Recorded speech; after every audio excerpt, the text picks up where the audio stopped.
आज आपण मटन एकनी पुलाव बनवणार आहोत, मस्त आणि इझी। तर त्यासाठी मी अर्धा किलो मटन घेतला आहे। थोडी अद्रक लसूणची पेस्ट घेतली आहे। 7 ते 8 मिरच्या घेतल्यात, ते उभ्या चिरून घेतल्यात आणि 2 कांदे मी स्लाइस करून घेतले आणि थोडे मी अख्खे मसाले घेतले। त्याच्यामध्ये मी लवंग, मिरी आणि शाही जिरा, मोठी इलायची, छोटी इलायची, दालचिनी आणि सुखे धने घेतले आहे आणि जावित्री देखील घेतली आहे। आता हे सर्व आपल्याला चांगलं मिक्स करायचं आहे आणि 1 वाटी मी दही देखील ऍड केलं आहे आणि मी याच्यामध्ये थोडंसं मीठ घातले चवीप्रमाणे। नंतर हे देखील मिक्स करून घेतले। आपल्याला आता याच्यामध्ये पाणी नाही घालायचंय, हे असंच आपल्याला मिक्स करून घ्यायचं आहे आणि हे व्यवस्थित मिक्स केले आपण।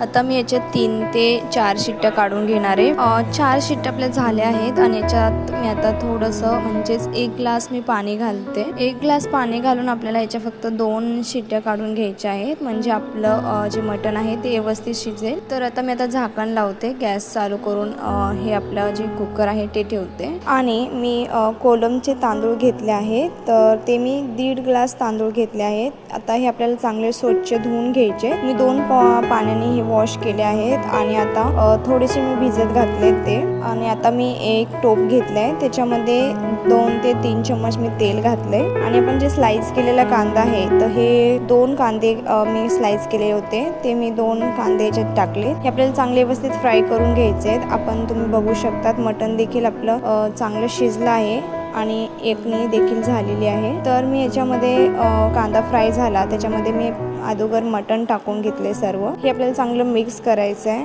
आणि मग नंतर आपल्याला जे आपण राईस भिजवले होते ते राईस आपल्याला ॲड करायचे। तर हे पूर्ण आता चांगले व्यवस्थित मिक्स करून घ्यायचे आणि आपण जी एकनी बनवली आहे ते पाणी आपल्याला याच्यामध्ये ॲड करायचं आहे। सर्व पाणी मी ॲड केलं आहे आणि आता थोडंसं मी गरम पाणी याच्यामध्ये ॲड केलंय, म्हणजे आपलं जे राईस आहे ते व्यवस्थित शिजेल। आणि आता आपल्याला हे 5 ते 10 मिनिटं स्लो गॅसवरतीच ठेवायचे आहे आणि मी थोडंसं बिर्याणी मटन मसाला ॲड केला आहे, थोडासाच केला आहे आणि त्याच्यानंतर आपल्याला कोथिंबीर आणि पुदिना हे वरून ॲड करायचं। मी थोडासा फूड कलर घेतलाय, केशरी फूड कलर घेतला आहे आणि तो देखील आपण ॲड केला। आता आपल्याला ह्याच्यावरती एक झाकण ठेवून थोडंसं वजनचं भांडं ठेवायचं, जेणेकरून याची स्टीम होईल आणि तुम्ही बघू शकतात एकनी पुलाव एकदम मस्त झालेला आहे। तुम्ही नक्की ट्राय करून बघा आणि नक्की कमेंटमध्ये सांगा की कसा झालाय।